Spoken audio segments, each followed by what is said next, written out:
छत्तीसगढ़ के चुनाव में इस बार अजीत जोगी कांग्रेस का खेल बिगाड़ सकते हैं, इसलिए जोगी की पार्टी पर इन नतीजों में खास नजर रहेगी। अजीत जोगी की पार्टी जनता कांग्रेस छत्तीसगढ़ बीएसपी के साथ गठबंधन में अपना पहला चुनाव लड़ रही है, जिसका सबसे ज्यादा असर उन जगहों पर है जहां कांग्रेस ने पिछले चुनावों में बीजेपी को कड़ी टक्कर दी थी। अजीत जोगी आदिवासियों के बड़े नेता के तौर पर जाने जाते हैं और मायावती का साथ मिलने से उन्हें दलितों के वोट भी मिल सकते हैं। दोनों का जादू चला तो कांग्रेस को बड़ा नुकसान हो सकता है। खुद रमन सिंह भी मानते हैं कि जोगी और माया की जोड़ी से बीजेपी को फायदा होगा। जोगी जी जो है वो भाग्य खोल देते हैं आपका। जोगी जी भाग्य नहीं, जनता भाग्य खोलती है। जोगी जी की एक भूमिका हो सकती है कि जोगी जी और बसपा मिलकर चुनाव लड़ रहे हैं, एक फैक्टर हो सकता है। हालांकि कुछ जगह ऐसी भी हैं जहां जोगी की मौजूदगी बीजेपी को भी झटका दे सकती है। कांग्रेस की बड़ी परेशानी यह है कि जोगी अगर राज्य में किंग मेकर की भूमिका में आए भी तो उनके कांग्रेस से हाथ मिलाने की उम्मीद कम है।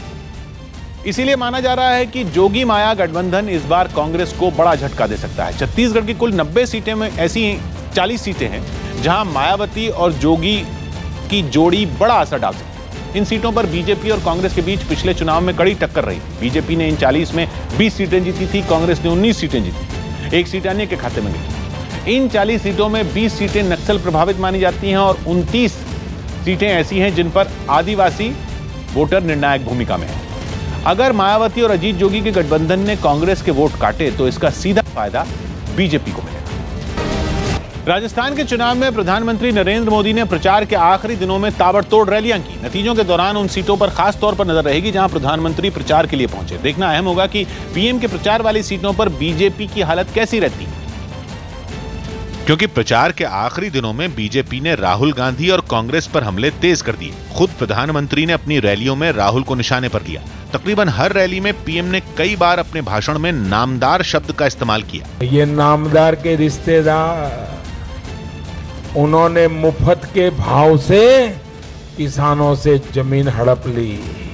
तो इशारों में पीएम ने रॉबर्ट वाड्रा पर भी निशाना साधा। एक फर्जी कंपनी बनाई और ये फर्जी कंपनी उनसे जमीन ले लेगी ऐसा तय हुआ। फर्जी कंपनी ने वो जमीन खरीदी और नामदार के रिश्तेदार को 7 गुना पैसा दे दिया। प्रधानमंत्री ने केवल बीजेपी सरकार के काम ही नहीं गिनाए, बल्कि पहले की कांग्रेस सरकारों की कमियां भी गिनाई। देश में वीवीआईपी हेलीकॉप्टर, और वो चिट्ठी तो मालूम होगी, मैडम सोनिया जी की चिट्ठी है। सरकार में आने के बाद उसमें से एक राजदार हाथ लग गया। भारत सरकार दुबई से उसको उठा करके ले आई है।